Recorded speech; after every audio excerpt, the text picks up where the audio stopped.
Assalamualaikum warahmatullahi wabarakatuh. Perkenalkan, nama saya Lala Amelia dari kelas J.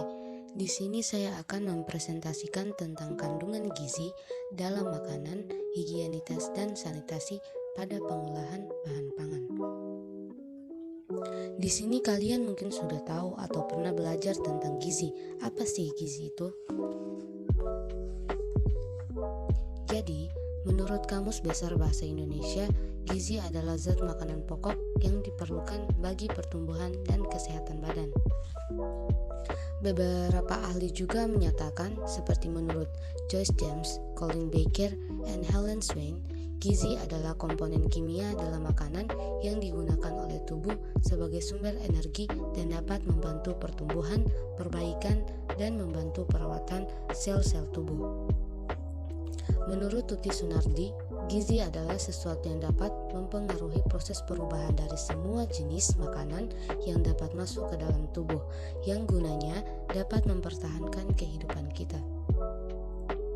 Dari kedua pengertian tersebut dapat disimpulkan bahwa gizi merupakan suatu susunan zat-zat yang baik yang dihasilkan oleh suatu makanan yang jika dikonsumsi menjadi hal yang baik bagi tubuh kita dalam hal pertumbuhan maupun perkembangan sel-sel dalam tubuh manusia. Zat-zat gizi umumnya ada 5, yaitu karbohidrat yang terdiri dari unsur-unsur karbon, hidrogen, dan oksigen, lemak yang terdiri dari unsur yang sama seperti karbohidrat. Lemak terbagi atas 2 macam, yaitu lemak tidak jenuh dan lemak jenuh. Protein yaitu bahan penting penunjang kehidupan yang terdiri dari unsur asam amino. Protein berfungsi sebagai katalisator dalam metabolisme sebagai zat pembawa, pengatur, penggerak, dan penguat struktur, serta untuk pertumbuhan. Vitamin terdiri dari vitamin A, D, E, K, vitamin C, B1, B2, B3, B6, dan B12.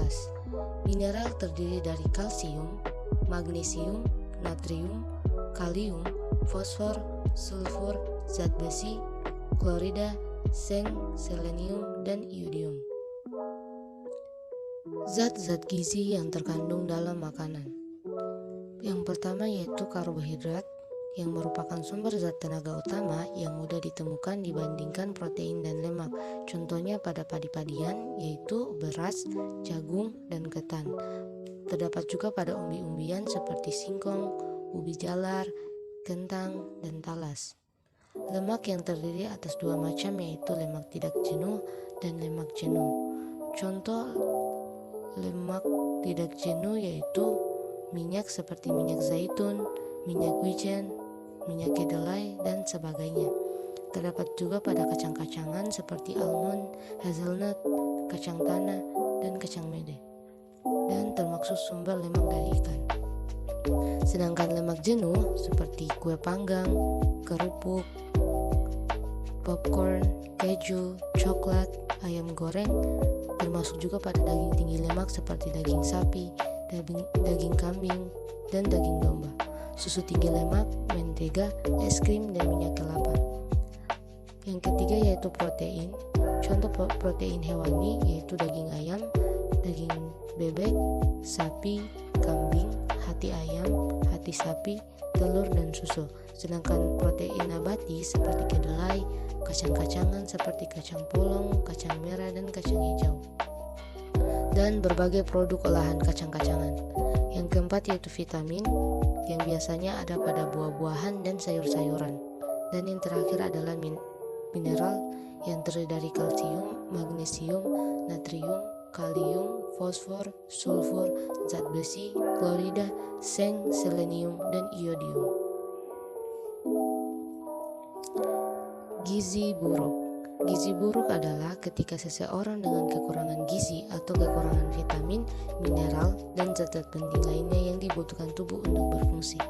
Malnutrisi dan gizi buruk dapat menyebabkan masalah kesehatan jangka pendek dan jangka panjang, memperlambat pemulihan dari luka dan penyakit, dan risiko infeksi yang lebih tinggi, serta kesulitan fokus di tempat kerja atau sekolah. Kekurangan dan kelebihan gizi sering terjadi di berbagai dunia.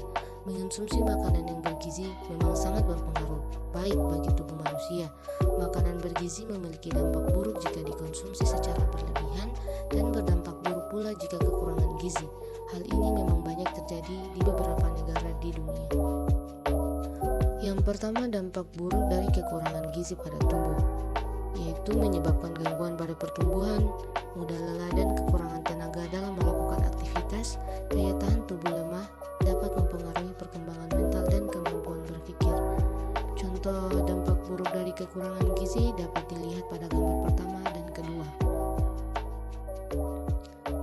Yang kedua yaitu dampak buruk dari kelebihan gizi pada tubuh yang menyebabkan obesitas, yaitu menumpuknya lemak berlebih di dalam tubuh yang dapat mengganggu kesehatan, yang dapat menyebabkan berbagai penyakit lain seperti penyakit jantung, stroke, gangguan tidur, tekanan darah tinggi, penyakit liver, penyakit gallbladder atau batu empedu, kanker dan depresi.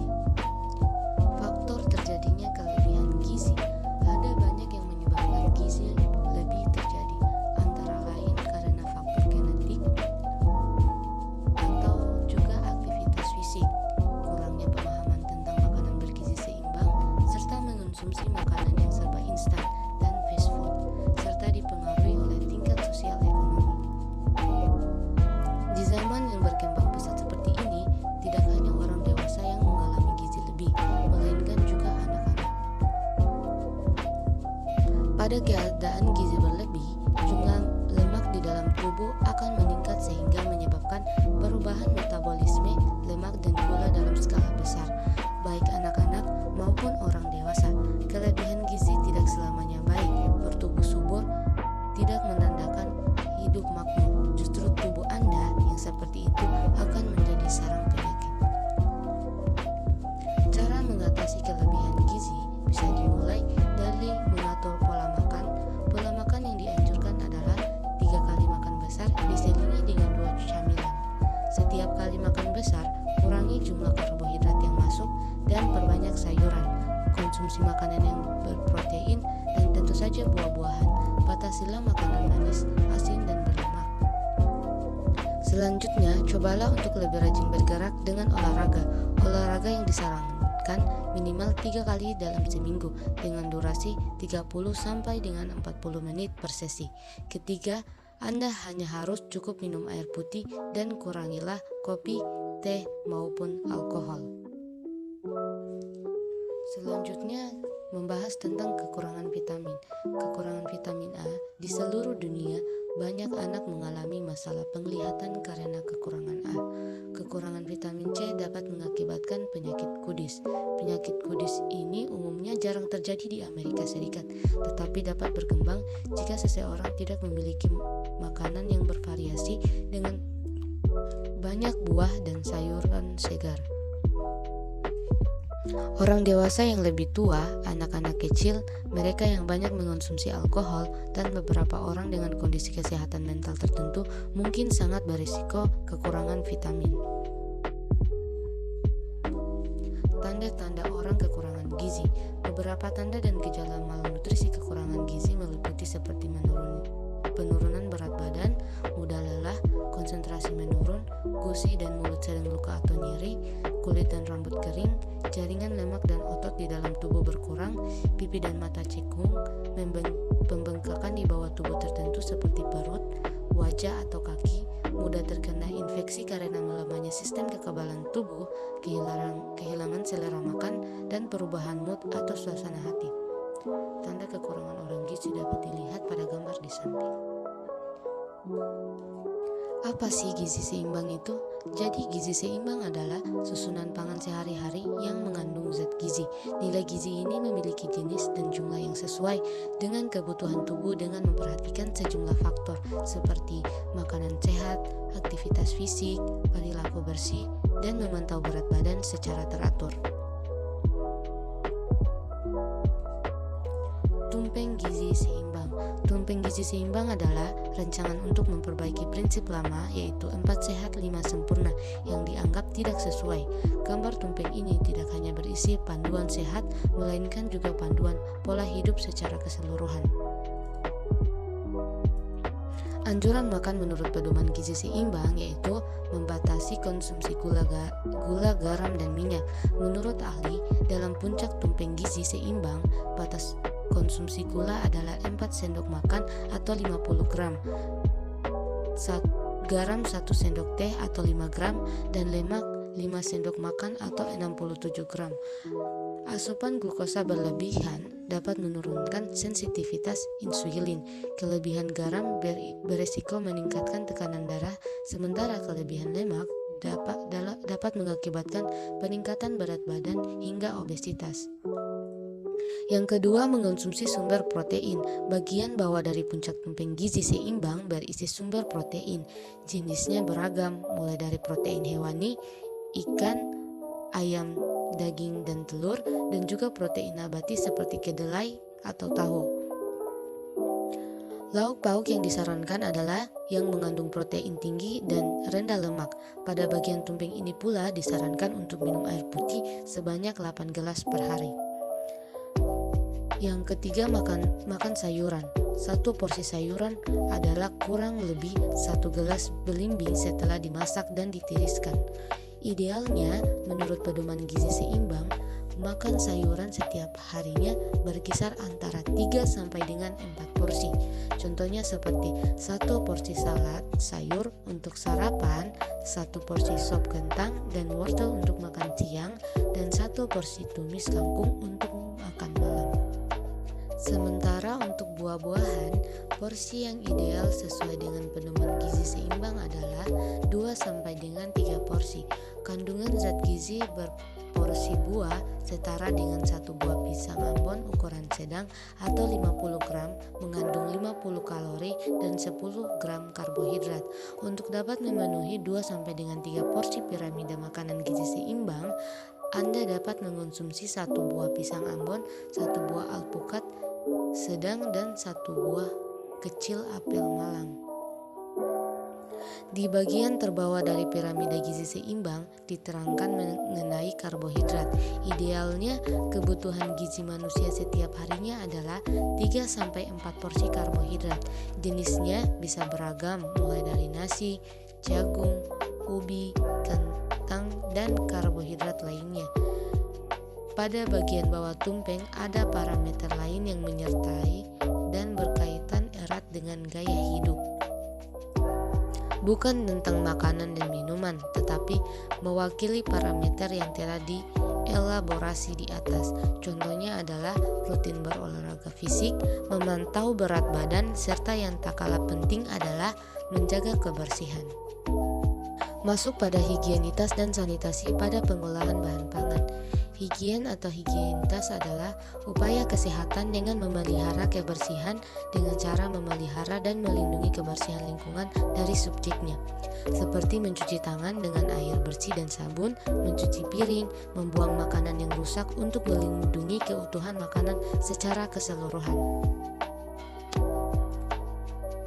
Sanitasi adalah suatu upaya pencegahan atau bentuk tindakan pencegahan untuk membebaskan makanan dan minuman dari segala bahaya yang dapat mengganggu kesehatan, mulai dari sebelum makanan itu diproduksi, selama dalam proses pengolahan, penyimpanan, pengangkutan, penjualan, sampai saat di mana makanan atau minuman itu dikonsumsi oleh masyarakat.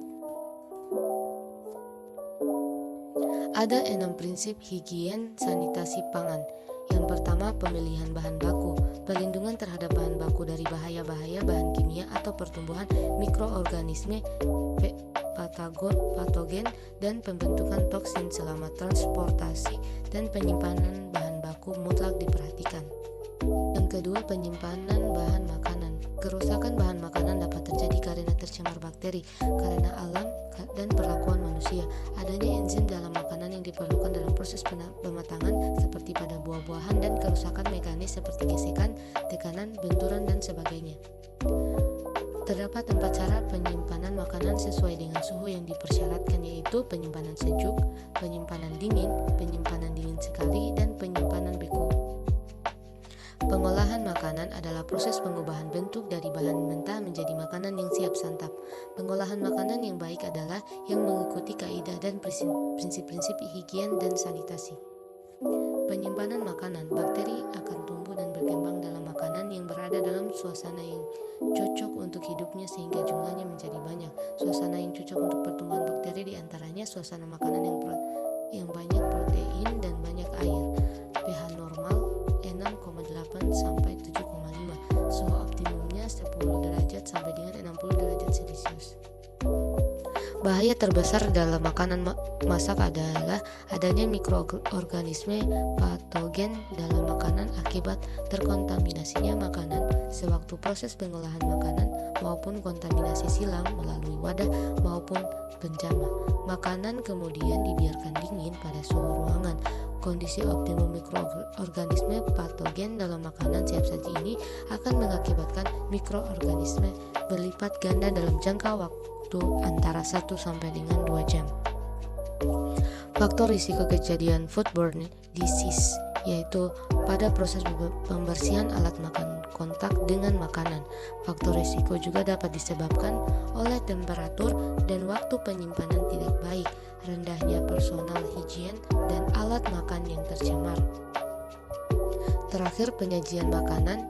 Makanan yang disajikan adalah makanan yang siap santap atau layak santap. Layak santap dapat dinyatakan bila mana telah dilakukan uji organoleptik dan uji biologis. Dalam prinsip penyajian makanan, wadah untuk setiap jenis makanan ditempatkan dalam wadah terpisah dan diusahakan tertutup. Tujuannya agar makanan tidak terkontaminasi silang. Bila satu makanan tercemar, yang lain dapat diselamatkan, serta memperpanjang masa saji makanan sesuai dengan tingkat kerawanan pangan. Pada dasarnya, selain mengonsumsi makanan bergizi, kita juga perlu memperhatikan kebersihan makanan dan alat makan yang kita gunakan agar memenuhi pola hidup sehat yang boleh dikata sempurna. Sekian presentasi dari saya. Terima kasih dan wassalamualaikum warahmatullahi wabarakatuh.